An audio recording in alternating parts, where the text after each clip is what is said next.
Testing, testing. We are trying this shit out. Yeah, looks like we're live. We should be anyway. So yeah, 4 seconds in. All right. Well, it's been a while. Haven't really been feeling it. I'm still kind of now, which I'm doing this live because it's just kind of easier.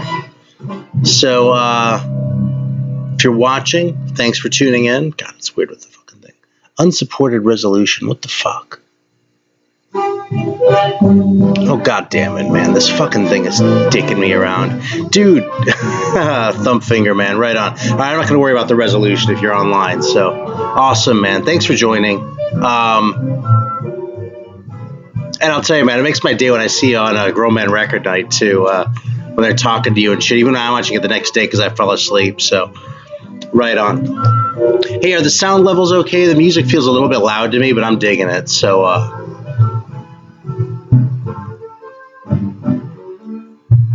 and then I'll bust out the soda.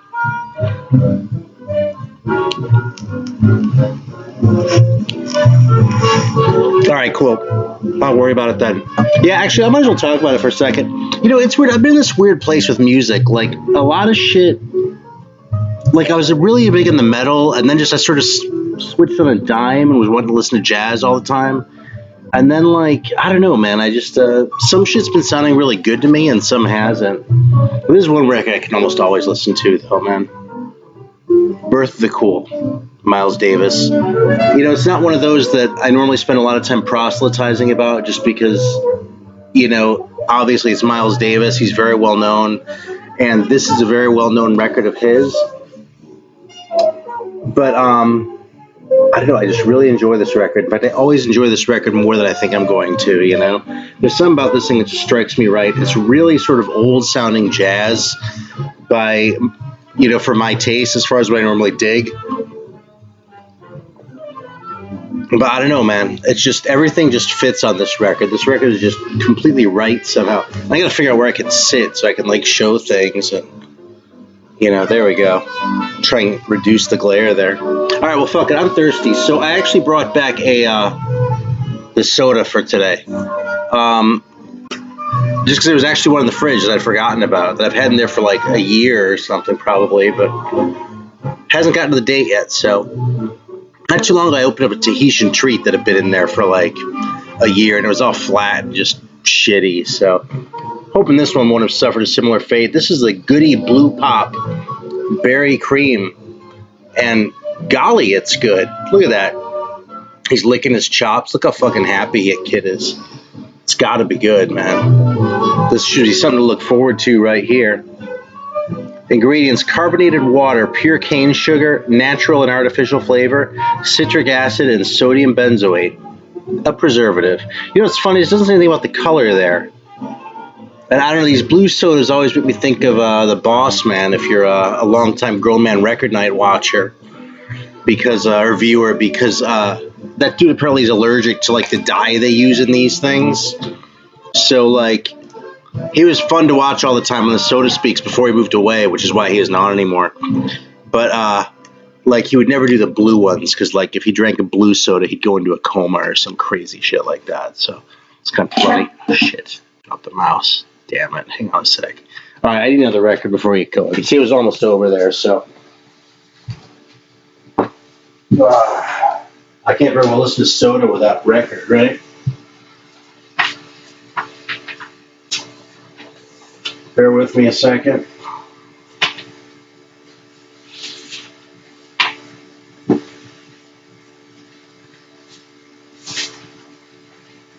All right, up next, I'm going to bust out this one. This is one of the few CTI records that I really like. In fact, this guy made a couple records on CTI, and I have like 3 or something, and they're all great, but this one's my favorite. This is Canned Funk by Joe Farrell. And aside from the fact that, I mean, you know, it looks total CTI just like anything else, right? Which is, you know, a classy looking design, admittedly. But, yeah, this shit's just fantastic, man. I really like it. Like, every time I put this on, I'm a little bit afraid because it's CTI. And there's such a crap label. But then I put it on and I go, God damn, that's why I love this, man. It's fucking great. Yeah, it's funny. I've sort of thought about revisiting CTI a little bit. In fact, I'll talk about that a little bit after I open the soda, I guess. I hope this record isn't fucked up. For some reason, I actually have 2 copies of this record. They both have a skip in the same place. I don't know if there's a flaw in the pressing or if when I was playing it last time my needle was being pissy or something. I don't know, but I'm just checking to make sure that things are still going here. Yeah, I've got a yellow on the stream health, so just tell me if you would if something seems fucked up or whatever. I don't want to get neurotic about it. I'm going to open up this soda, though, okay? So I'm going to see the goodie here. Look at that. I'll tell you, going on Grown Man Record Night a couple times kind of brought the whole soda thing back for me a little bit, but I still haven't felt like searching them out. You know, there was one shop here that was great. I could always find shit there because they just had so much shit. You know, by the time I went through it all, they'd have more new stuff I'd never heard of. But that place closed down, unfortunately. So now there are a couple places in town. Sometimes I find stuff at the Cracker Barrel, but, you know, it's not like really obscure shit I'm going to find at a place like that, you know, and that's kind of the fun stuff, so.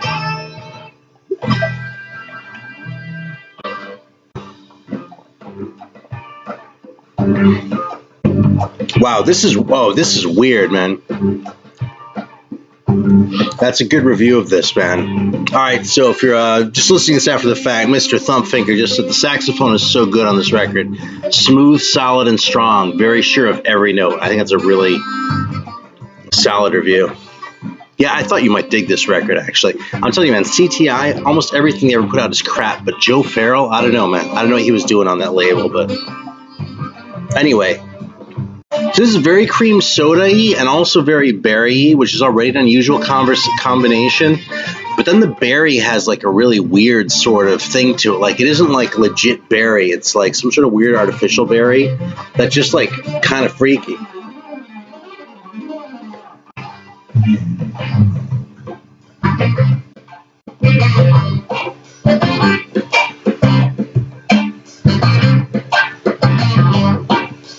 It's where there's like a weird pungency. It's like it fills your mouth with like this cream soda flavor, and then it's like there's a spike of fruit that like presses against the roof of your mouth. But it's artificial fruit. I can't even put my finger on what it's supposed to be. I guess some kind of berry. But I couldn't tell you what. It's pretty good. It's unusual.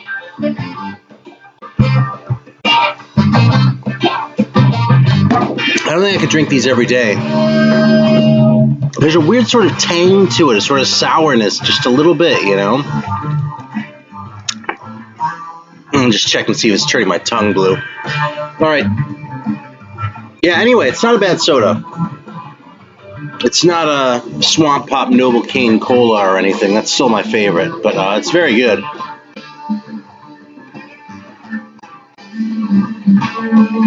All right, so let's talk about CTI. So I've been so into like this Japanese shit and records like actually like this one. Hang on.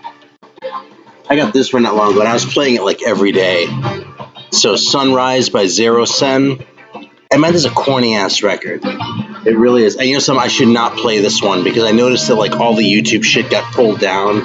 But it's like, you know, fusiony type of shit with like a heavy dose of cornball, you know? But it's really good, man. I was just loving this thing. So between that and some of the other things I was listening to, I was like, you know something, man? I didn't like all those corny-ass CTI records because they were corny. Maybe I should give it another chance. You know, now that I'm like digging all this cornball shit, maybe it was me, you know? Or maybe, you know, I don't know. Maybe me and the records are ready to like meet halfway or something like that. So, I'll just go through what sort of the journey was here. So I busted this thing out. I don't think I ever actually played this before. There's a comp that I got for next to nothing at some point. That's kind of a cool comp. You know, it's like a promo thing for CTI. Fire into music. And you got all your big names in there. Hubert Laws and Freddie Hubbard, Stanley Turrentine, Hank Crawford, Grover Washington. So I put this on, and first song was Mr. Magic by Grover Washington, and that fucking record cover is so insipid on that album. My God, dude. So I listened to it, and I was like, oh my God, I really kind of like this. Mr. Magic, right? Oh, shit. So I let it play, and like from there, it just went straight downhill. And you know, so I feel like Making Love is off a Bob James record that I remember liking too, but it just didn't sound good. The fucking Strauss thing, the Also sprach Zarathustra from Deodato, total shit, man. This fucking single, The Super Shit by George Benson, was awful, and the Freddie Hubbard thing was fucking awful. I actually flipped it over, and I was like, I can't hack this. I only played the one side of this record. I fucking hated it. It was terrible. It was like everything I associated with CTI. So a couple days went by. I figured, well, I'll pull out this one, okay? Because they're the ones that I like Red Clay by Freddie Hubbard I can hang with, and I really like Straight Life. But this one, I mean, you can tell just by looking at it, this is, you know, more like what you expect from CTI, right? God, I'm trying to, like, reduce the glare here. Yeah, so I finally broke this one out and put it on today. It's fucking terrible. I hated it. It was bad. I didn't like the trumpet tone even. Like, it just sounds like fake. I mean, it sounds like legit playing. It doesn't sound like the instrument is fake. It's just somehow the tone manages to sound insincere, right along with all the strings and all that other crap on this record. It's just fucking awful. It's terrible. And when I was at work, I was listening online. I was like, you know, I'm just going to sit down and listen to a Grover Washington album. I'm going to listen to Mr. Magic, see what happens. So I put it on YouTube, like while I was doing some other shit. And I really liked that first song again, okay? So I left it going. And sure enough, man, after a couple songs, just like descended in that same old shit. Like the cheesy string arrangements and just the pointless, like, bullshit, man. The whole smooth jazz thing, you know, it's all just like sounds like really pointless and meaningless, you know, and just, I mean, not worthy of the effort that put into this and the caliber of musicians that are making these records. I mean, it's fucking horrible that this shit even exists, you know, in a way, because fucking Freddie Hubbard, I mean, my God, you know. It's a first-rate talent, you know. Stanley Turrentine made some great records, you know. But this shit's just awful. Actually, I listened to part of Sugar by Stanley Turrentine at work, too, and that I liked. I should give that one a shot, you know. But Grover Washington, man, fucking Hubert Laws, George Benson, fuck those guys, man. Can't hack it. Just all disgusting.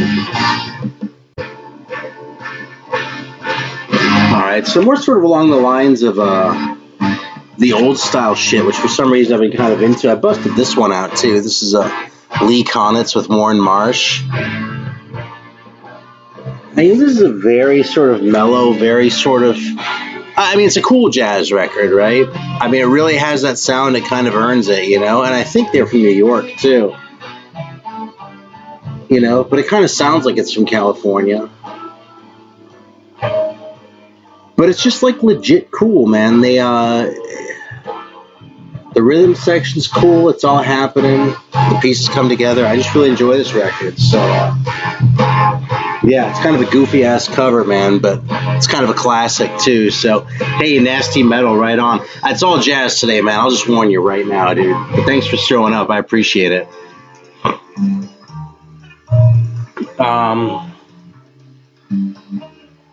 Yeah, so actually, after I listened to that terrible fucking Freddie Hubbard record, I tried to, and this is where, like, my head's been in a weird space. Like, I almost feel like I'm, like, this is like a therapy session here, because, like, the records just aren't striking me the way I expect them to, you know? Yeah, Norman Masloff, as far as the jazz shit, I totally get that. As far as, he's saying they were trying to make some money finally after starving for, like, their entire careers. Don't blame him a bit. I mean, I think a couple of these guys probably done better than some, you know, like, I don't think Freddie Hubbard was as poor as, you know, Harold Vick or something like that, by whom I'm going to show a fantastic record in a few minutes. But yeah, I mean, to actually, like, be financially secure, I really can't blame him, you know.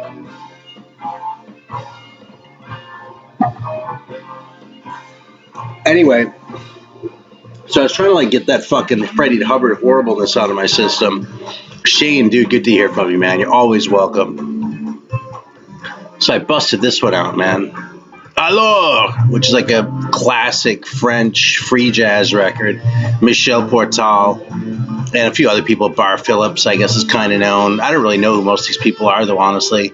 Jean-Pierre Droulet I've heard of, but, you know, and you'll have to forgive my bad French. There's actually another cover for this record, too, which is better than this one, but this is the one that I looked into at a reasonably reasonable price.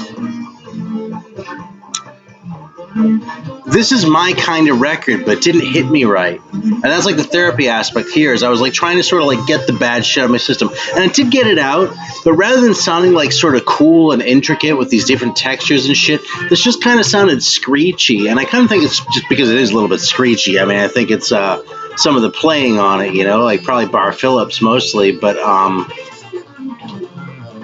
don't know. There are all sorts of things about this too where I was listening to it going, you know, I should be all over this, like bass clarinet.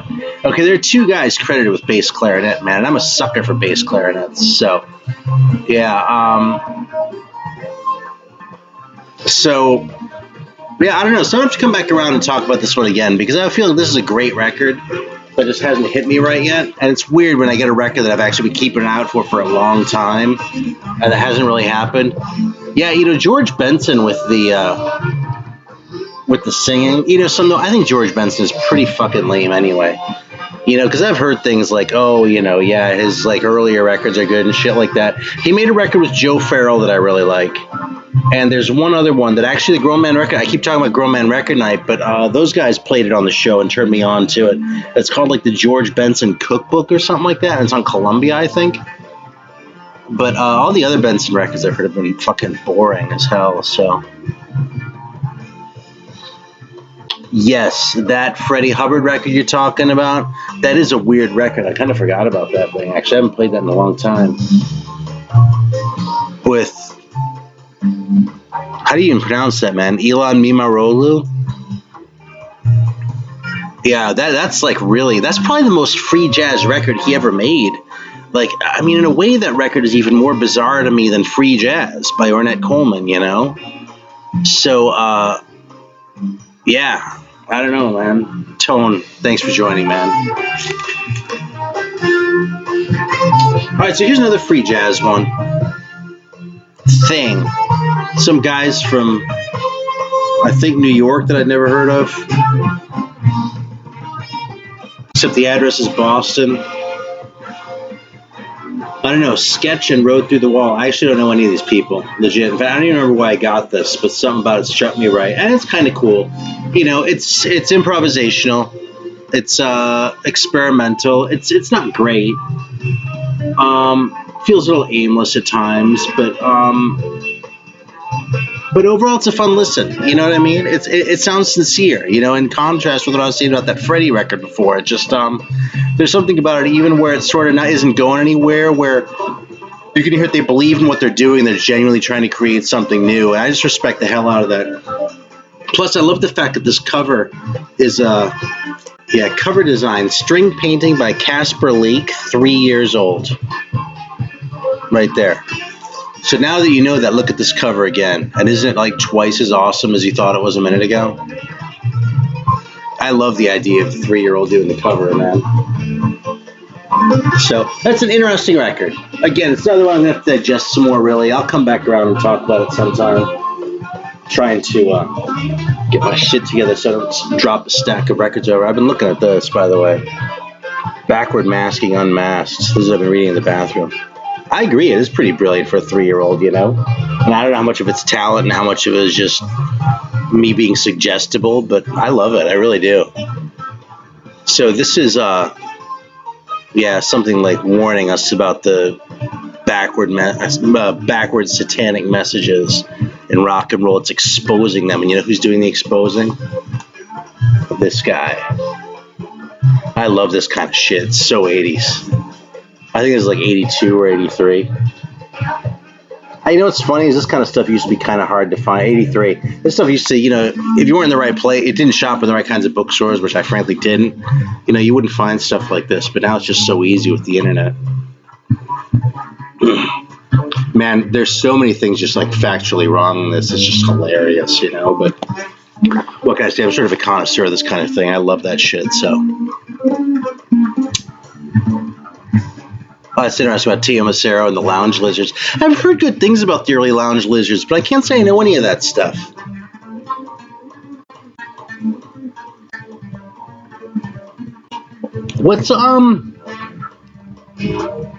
What's the name of that album? Is it just called Lounge Lizards? Is it self-titled?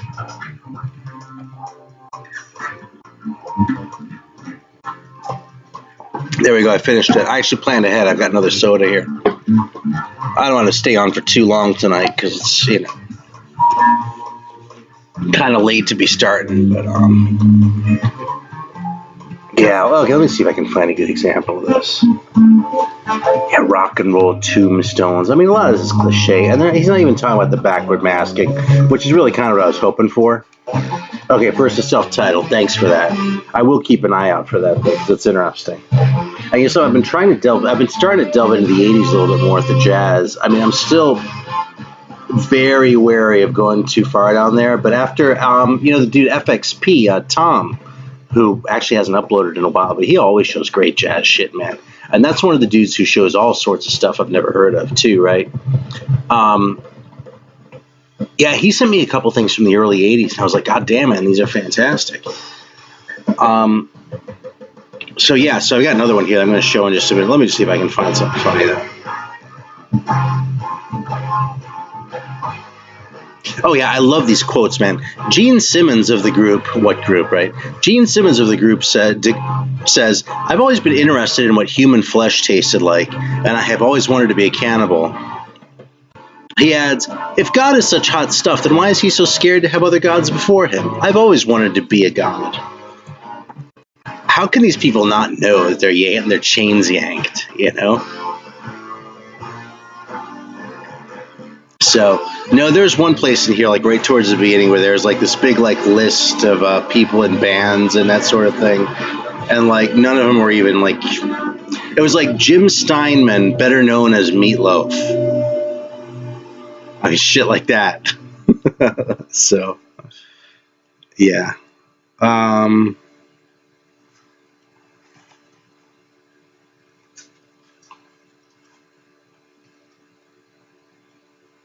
Oh, whatever. Hell with it. It's a funny book, though. I don't belabor it. Let me flip the record and look at some more records.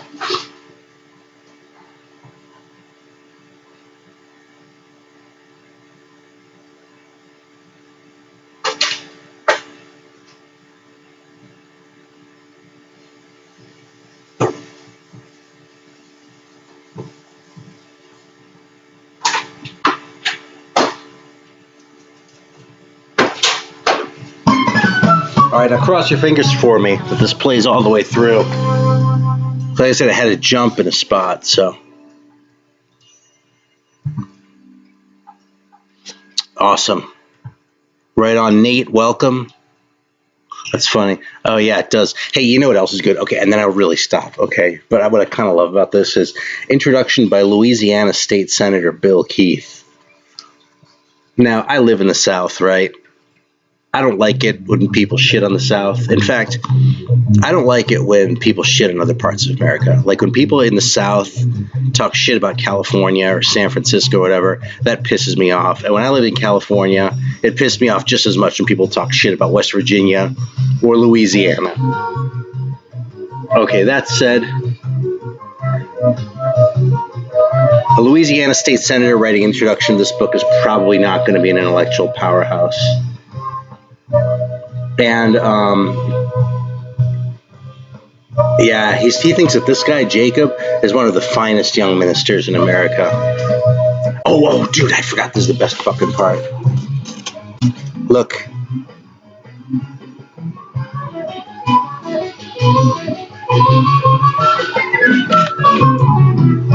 I mean, that's it.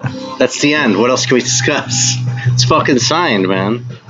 I'll bet you're all jelly. Should I put it on eBay? Y'all can fight it out for that thing?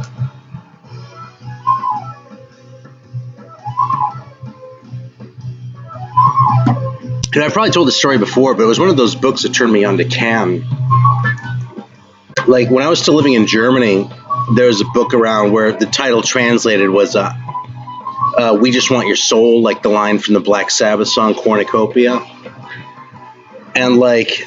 Yeah, there was one of those things where a couple of people had copies of the book, and it sort of went around in our circle of like, hard rocker friends and shit. So everyone ended up reading this thing, and no one really took it that seriously, except this one guy who actually ended up joining a cult. So go figure. But oh yeah, but in this book, man, there's like, of course, they talked a ton about AC/DC and a ton about Ozzy Osbourne because that's what they all were just obsessed with in the '80s. It's really even more bizarre in retrospect, but. If you're too young to remember the 80s, it was pretty bizarre at the time, too, frankly. So in this book, they had like one paragraph on Venom, like one paragraph on Slayer, and they had like 10 pages on this band I'd never heard of before called Can, with all these weird stories. Like one time they were playing, and like when they started playing, this clock in the studio stopped. Like, and when they stopped playing, like the clock started again, and just all this weird ass shit like that, like all these stories. I was like, Can? First of all, what kind of a name for a band is Can? And second of all, who the fuck is Can, right? So a few years later, when I actually came across a record by Can, I was like, well, shit. I can't really pass this up. And as it turns out, that record was Monster Movie. And I fucking loved it, like, instantly. It was a few years later, so I gotten over some of the religious hang-ups I'd had when I was, like, 14 or whenever I read that book at first. But I wasn't more than 16 or 17 when I got my first Can record, though. And no joke, man, I loved them instantly. Couldn't believe it. Hey, Autumn, thanks for joining. Right on. It's been a while, I know. It's all good, though. I'm sitting here just working through issues anyway, telling stories.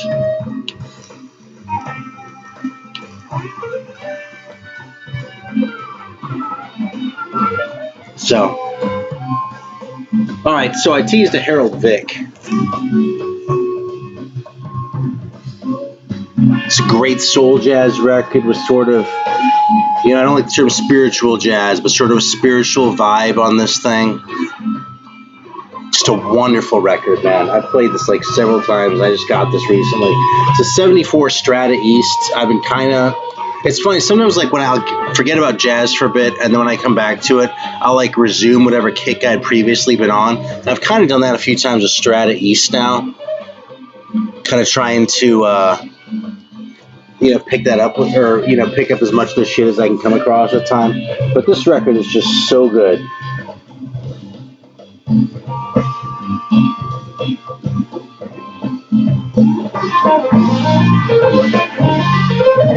And I'm trying to think of something specific to point to, but it's hard to. I mean, there's some interesting arrangements, you know what I mean? There's some euphonium and some tuba on here, and, he plays bass clarinet on one song or two songs. And, you get your piano, but you also get some Fender Rhodes, and I love that. But, no, what's on right now, this is Joe Farrell. Here, let me pull this out again.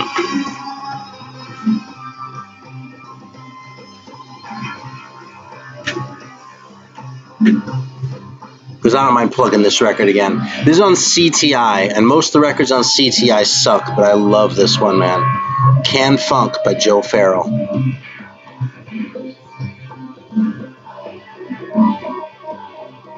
Yeah, hey Melvin, first of all, thanks for joining, right on. Melvin Ramon. But, but second of all, I think you're probably right about those books having the opposite effect. But something, who actually nailed this, if you ask me, was Trog in one of the videos that he did with, one of the videos he was doing with Scott Waters where they were like rating shit. And, he just made an offhand comment. It wasn't like thought through, but he made an offhand comment about how much joy like people like that had robbed from like kids like my age or whoever age, the people who were picking this shit up and like being pressured to read the shit and take it seriously by their boomer parents or whatever, and it's sad really if you look at it from that standpoint. A lot of the groups I got into like late, when I say I came to these guys late, sometimes it's because of religion. It's not something I'm proud of, so it's not something I talk about a lot, but that's the way it is. Oh, yeah, the book is this one. I'm not going to go back onto this because I promised, okay? But I will show the cover again. Yeah, this book is very funny. It delivers, okay? And I do love this kind of shit. Also, by the way, if you're into this kind of shit, you know what you really need to do is check out Hell's Bells, which was made by Eric Holmberg, who I actually discovered when I got into a bidding war with him on eBay over a copy of the first Black Widow record. Goddamn, like no later than 2000. Is that right? Yeah, probably about 2000-ish.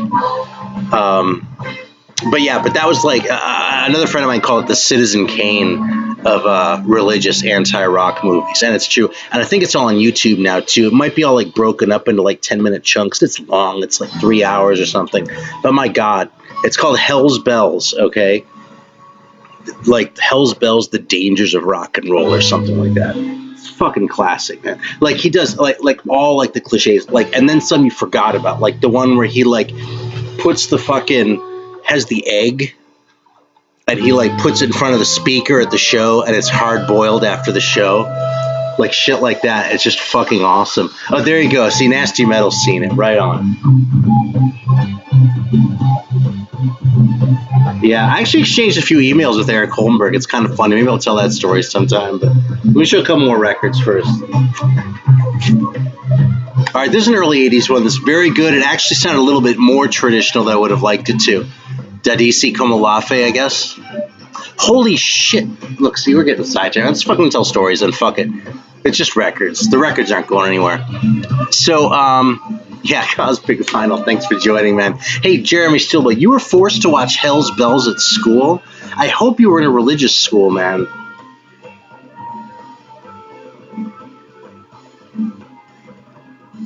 I'm like waiting for the response, like, tell me. Fred Frith. Fuck Fred Frith. I want to hear about Eric Holmberg, man. Holy shit, a public school? That's whack. Because the thing is explicitly religious. I mean, the guy comes right out and says, you know. Yeah. Anyway, it's, oh my God, Jehovah's Witness? Jesus. You know, I actually have a friend here who grew up Jehovah's Witness, too. And, yeah, it's some fucked up shit. I mean, I didn't get away from my religious upbringing completely unscathed, right? But I didn't have anyone shunning me either. You know what I mean?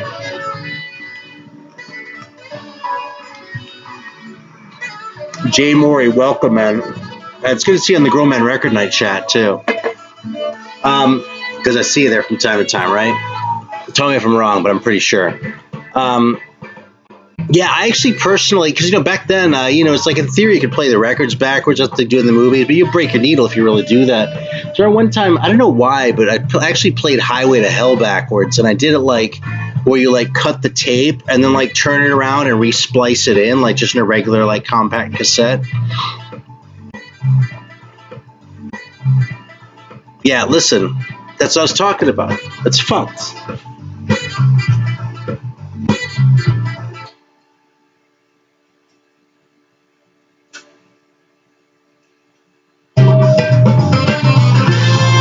Yeah, I have 2 copies of this record, man. You don't hear it pop there or anything. I can't see anything on the record. Exact same spot. They both skip. It fucking pisses me off. All right. Wow, man. So, Thumbfinger, you were in New Mexico back then, too? I mean, I know you're like out in the, well, not out in the country, but like, yeah, the backwards shit is kind of weird, but, oh, that's funny. The Def Leppard Hysteria cover, man. I know I didn't want, like, you know, my mom to see the fucking cover of my copy of In God We Trust Incorporated by the Dead Kennedys, you know. I didn't want to have a conversation about a song called Religious Vomit, you know. But, wow. So, Cosmic, I'd like to know what part of the country you're in, too. I mean, I'm assuming you're in the U.S. That's such a trip. I had no idea that documentary had made it so widespread. I mean, that's part of having been in Germany during the 80s, though, is there are certain cultural things that I missed. Like, when I got back, I saw, like, the Geraldo special and, like, the big shit, right? And there was some of that over in Germany, but Germany isn't Louisiana. You know what I mean? That's why it's kind of easy for me to chuckle about what this guy was like in, Louisiana in 1980, where Louisiana's come so far just in that time. It's like the whole South has. But man, wow, Iowa, wow.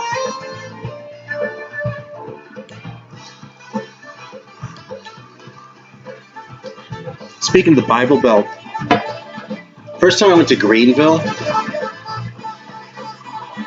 yeah, it's funny too. I'm like trying not to like disparage anyone's beliefs or anything either. I think we can all agree that like some of this fanatical religious shit is fucked up. I mean, I thought so when I was religious too, and I think I was right. So I'm not religious anymore. So if I smart off about it, I don't mean to be a jerk. I almost said I don't mean to be disrespectful, but maybe I kind of do. But I don't mean to like offend anyone or be mean to anyone.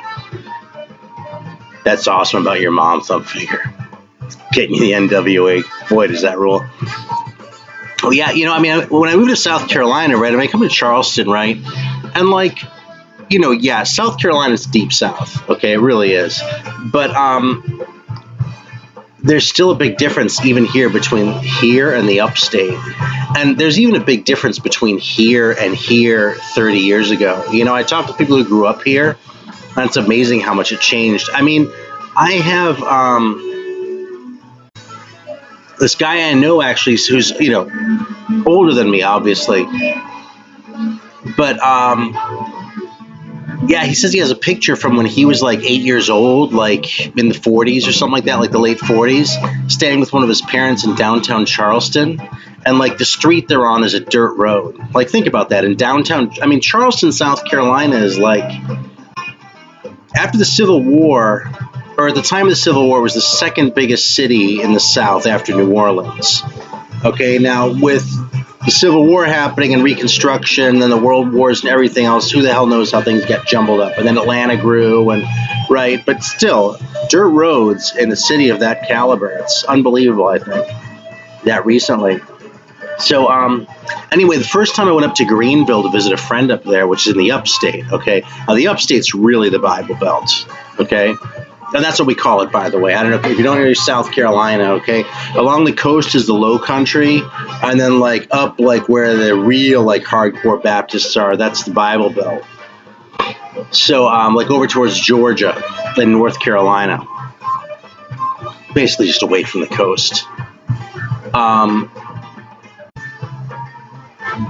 Well, it's actually a little more complicated than that, but it doesn't matter. Anyway, first time I was up there and I was driving around, I saw a sign for Bob Jones University. I was like, I did a double take. I was like, is that real? I can't believe it. Because, like, I had heard of, that's funny, the Dead Kennedys poster.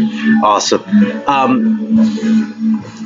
remember I remembered all the fall. The first time I ever heard of, Bob Jones University was when John McCain caught all that flack when he went and talked there in 2000, because they only recently legalized interracial dating, or not legalized, but allowed it on their campus, right? So I mean, think about that. This fucking religious university, like as recently as the mid 1990s, was no longer segregated technically, but there was no interracial dating allowed. So anyway, So I'd only heard of Bob Jones University in the context of like being this boogeyman, you know what I mean? For if you're like remotely left wing, like Bob Jones is just like, I don't want to say the enemy because that's too strong. And I don't really like that kind of language. I'm talking about other people, but like they're, over there, like pretty far outside the mainstream. So to actually see a road sign saying, yeah, Bob Jones University, it's right over here. It's like, God damn, man. It's like, it's real, I can't believe it, it's, yeah.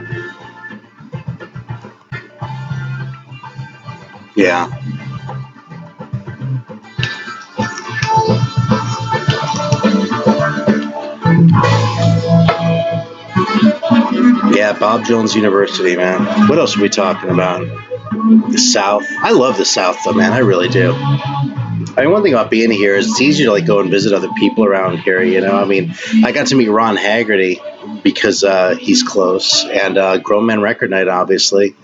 And one of these, I want to drive out and see Farley and Chris at Dixieland Farms because they're both within. I mean, neither of them is close, but they're both within like 4 hours. When I was in California, there's nobody, you know. I mean, there are people around, obviously, like more people than here, but I didn't have the channel yet, and the distances are just greater, you know. I mean, the states are bigger. It's as simple as that, you know.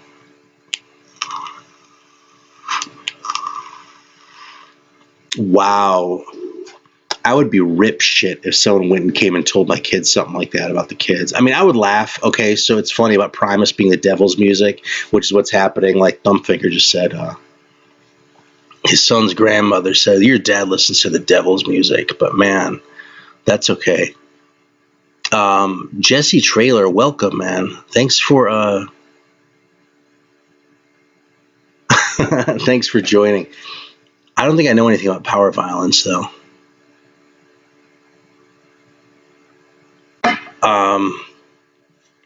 Are you talking about power electronics? Or am I just like missing it? Let me put another record. I'll give you a second.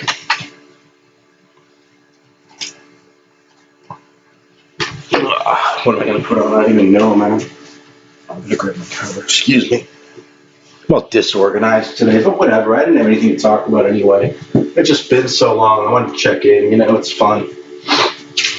Hey, okay, since I'm not really talking about records for real, I'm going to show you something else, okay? Just fuck the other shit that I pulled. I'll talk about it another time.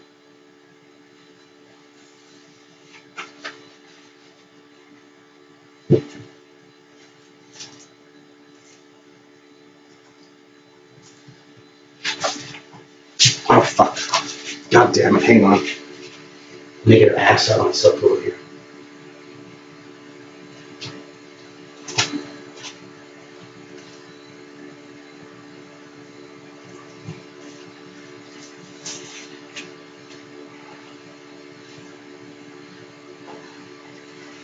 I really want to play that Zero Sen record, but I don't want this video to get taken down. So until I see those videos posted again on YouTube, I'm not going to play that one. It's funny to be so paranoid about it. The only other thing I feel this paranoid about is John Coltrane.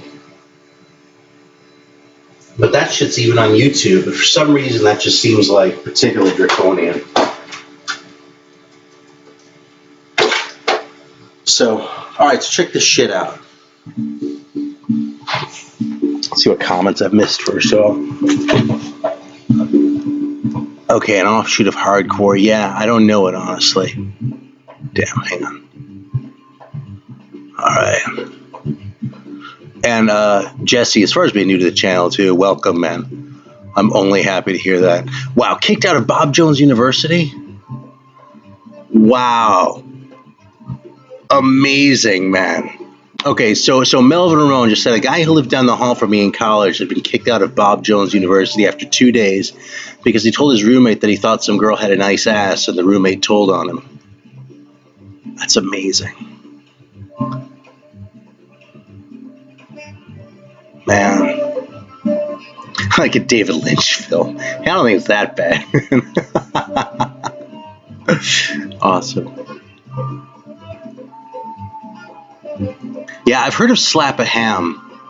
So I remember liking the label name, but I never really investigated. All right, check this shit out, okay? These are more jazz records, and I've had all of these.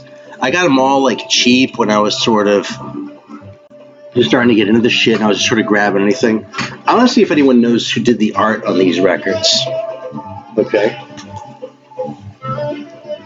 I'll even take them out of the sleeves. Check this out. It's like mid-1950s, these records. You see that?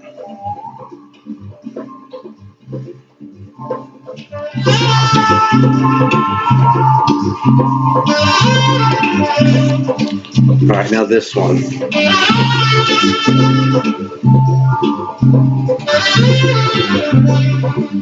I love these covers, man. I'll be honest, I bought this one for the cover.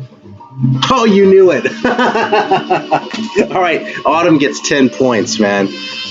That's right, Don Martin. Here are the other ones, just for the hell of it. I just learned this earlier today, and it blew my mind. I was like, holy shit, wait a minute, Miles Davis and horns? Yeah, fucking Don Martin before he got the gig with Mad Magazine.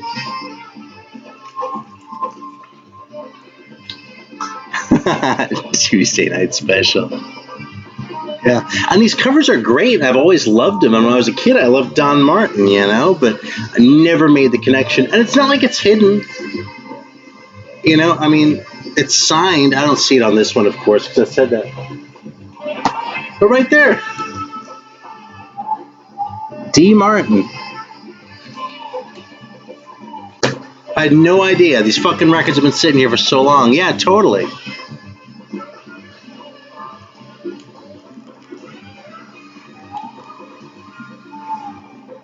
Yeah, that's awesome. I don't remember how I found that, but yeah.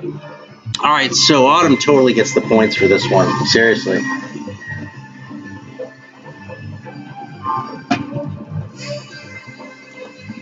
"24 hours ago, if you had done the same quiz on your channel, I wouldn't have gotten it." All right, what are we doing now? Getting lost here. Oh, yeah, so before we get off the subject of records completely, there's one more guy I want to talk about. Because I'd never heard of this guy, and I semi-blind bought this. And this record's fucking great, man. Pekka Airaksinen.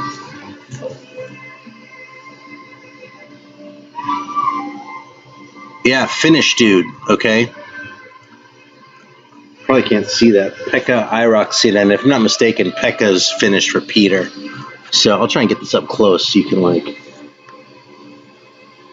This record, yeah, Buddhas of Golden Light, right?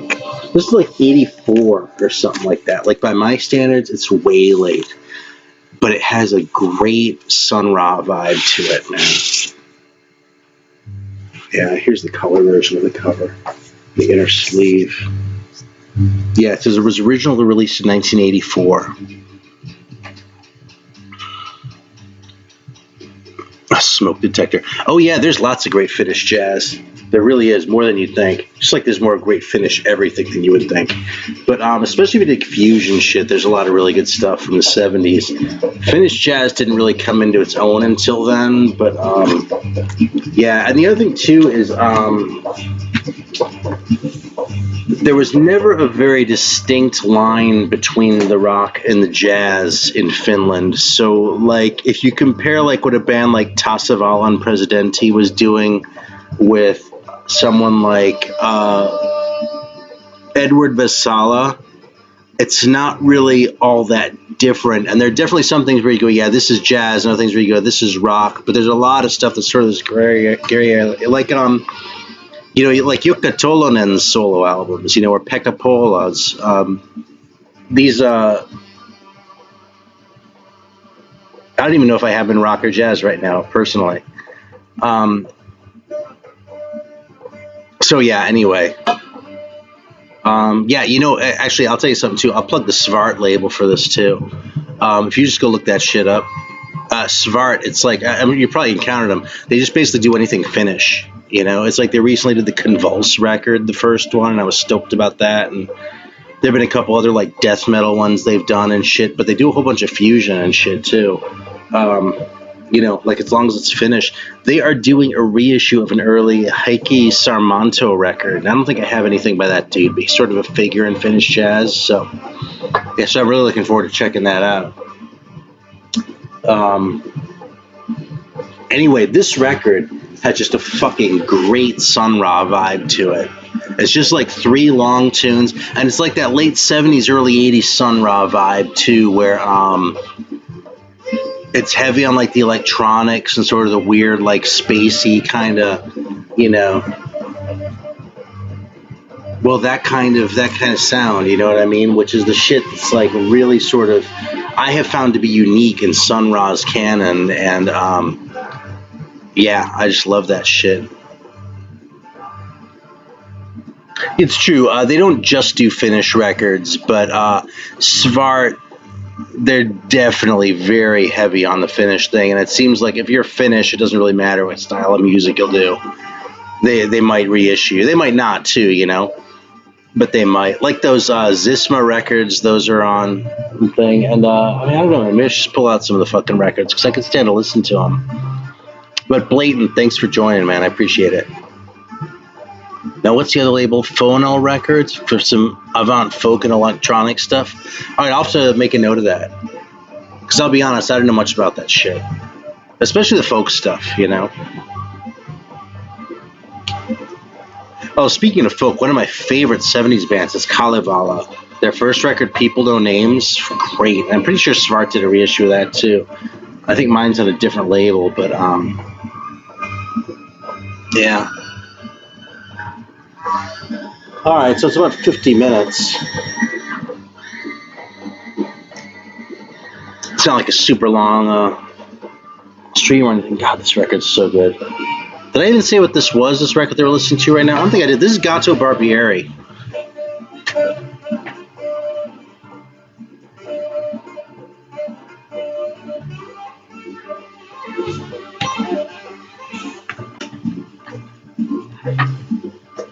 Yeah, Phoenix by Gato Barbieri.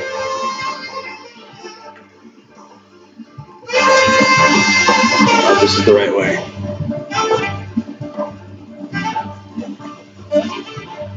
It's one of these early Flying Dutchman records. So the labels, some of them were really kind of crappy, but some of them are fantastic. This is a really good record, isn't it, Tone? I like this. Yeah. It's funny because Gato did all this cornball shit, but he was like really legit early on, you know? And it wasn't like he made one great record. Like, I really liked his record on ESP, right? His free jazz record was way better than Bob James's free jazz record, if you ask me. But these early Flying Dutchman ones, though, it's like where he really found his stride. Like the first, like maybe 3 or so. So yeah, Joe Beck is on here, Ron Carter on bass, and Lonnie Liston Smith. A couple drummers, Lenny White actually. So yeah, there we go. Yeah, it's funny. I got this for next to nothing too, you know. Right on. Yeah, I got this. God,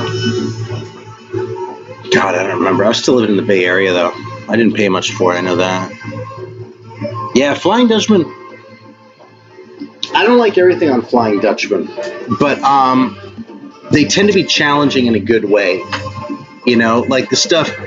I can't think of a single Flying Dutchman record where I've listened to it and gone, boy, that was just a fucking piece of shit, and I just lost 40 minutes of my life for nothing, you know?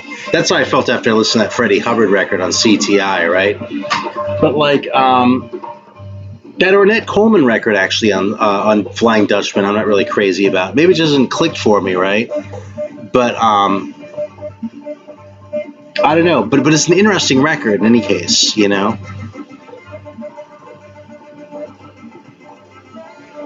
I'm trying to think, and I'm drawing a blank, man. It's late, and I didn't really. Well, I was gonna say I didn't prepare for this video, but I never prepare for videos, so that's no different. Yeah, $10 for an excellent copy. I think I paid maybe 3 or 4 for this, honestly, but it's probably less than that condition-wise. So, you know, a record I used to have that I wish I'd kept. That was on Flying Dutchman was John Appleton. I had one on Flying Dutchman. There's another one that he did with Don Cherry that I actually do have, but it's nowhere near as weird. The other one's just electronic. It's really kind of out of sync with everything else I've heard on the label, you know, since it's definitely principally a jazz label, you know. But yeah.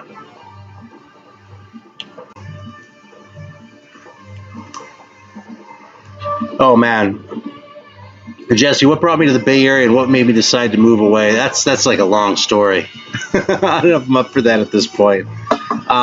Basically, I moved away there because I was ready for a change. I mean, things were different. Tech changed the Bay Area a lot. You know, I lived in California for the better part of 20 years, and I don't have anything bad to say about it. I loved it. You know, California is as highly rated as it is. It's really not overrated. Oh, do you like the baseball record? I hope that wasn't too hard to find or expensive or anything like that. Yeah, Don Cherry's awesome. Yeah, but Jesse, my brother was living here at the time too, so I was kind of ready for a change anyway. And I was like, oh, what the hell, man? Let's go check out South Carolina. I've moved around kind of a lot, so it's not really a big deal for me to just like up and move across the country. So maybe that sounds weird if you haven't done it, but that's it. So you know, that's a very like a little sliver of the story, and that's condensed. But you know, That's also the way it goes. So I hope it lives up to the expectations, that record, though.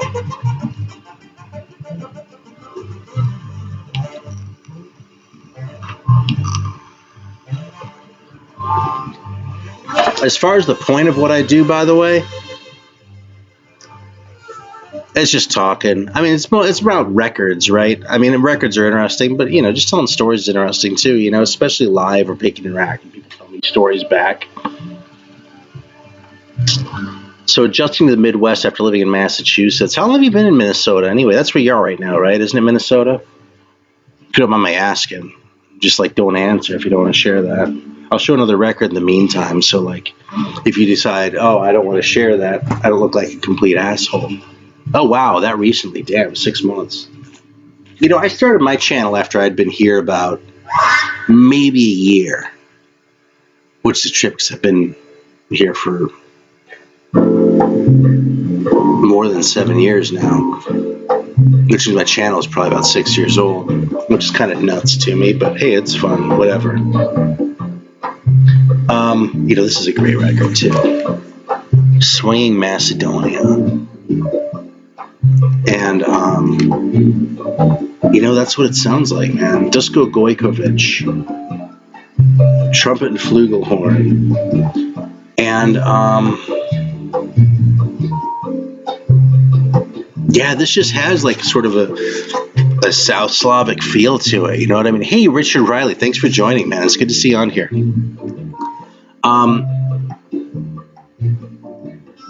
Yeah, I don't know, man. I can't articulate this shit right now. I like this record, though. And it's funny that Mal Waldron's on here because he seems to just turn up on everything. But yeah.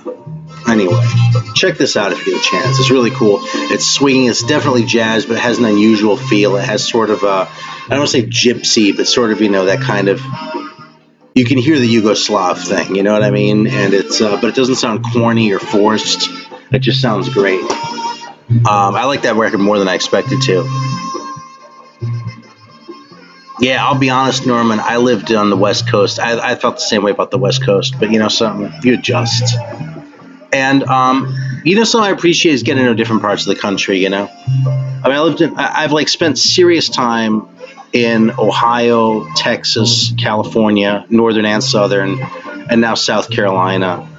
And I've also had the opportunity because of that to move around. You got. Yeah, some Jesse, you just nailed it. You really did.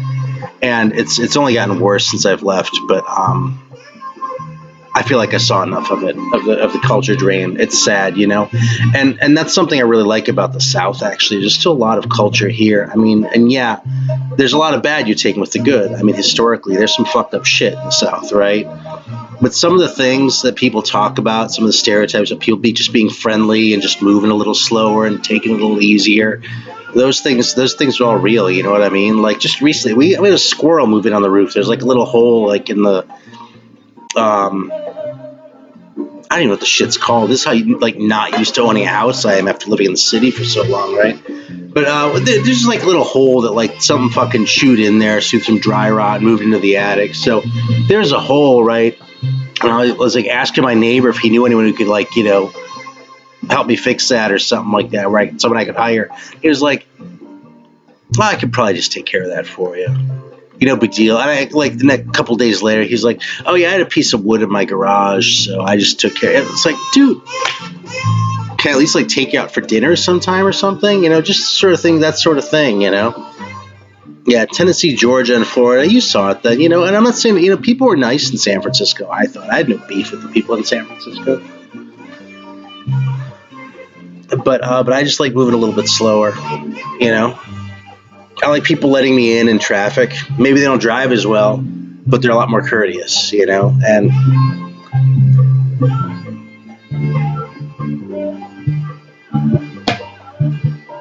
it's just easier, And I don't live like far out in the country or anything either. So, all right. So what were we talking about before that? Something you're talking about the flute.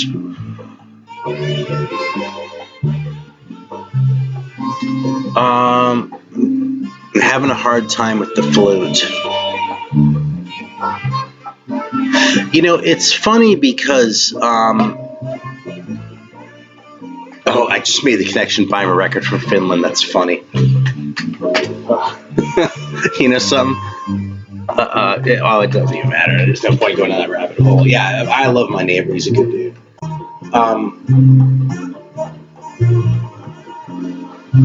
Yeah, I've like learned to accept the flute. It's funny because I don't really have particularly warm and fuzzy about the flute, but it doesn't turn me off like it did at one point either. There was a time when I hated it, you know.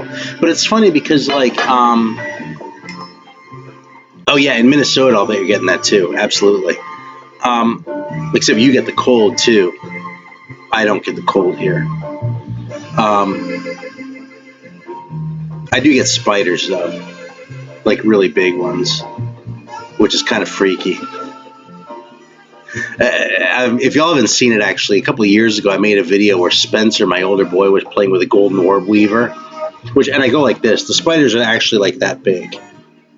Okay, and like I don't have like tiny little hands or anything either. It's like I can reach a tenth on the piano, but like the leg span will be like this. They scare the shit out of me. But my kid was like just playing with it and shit because they won't fuck with you. They don't care. You know, they're actually great because they keep like pests away and shit, right?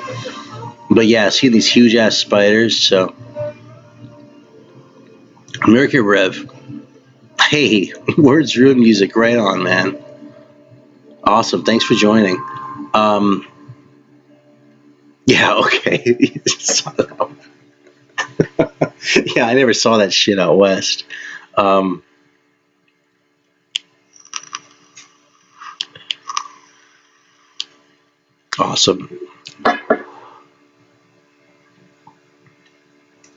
All right. Well, I think I'm going to hang it up. I'm kind of running out of steam here. You can probably tell, like, sort of slowing down, like, a little less wit, you know? It's sort of like when I started on this video, I was San Francisco, and now I'm Charleston, South Carolina. So, I'll check out Bobby Humphrey Tone. I've seen her records. I never bit though. She just kind of not under my radar, but just you can't buy everything, right? So I'll check out Bobby Humphrey if you give her a thumbs up. Yeah, generally speaking, if you're on here and you don't know Tone Scott, if he says check something out, you should probably check it out. So just so y'all know that.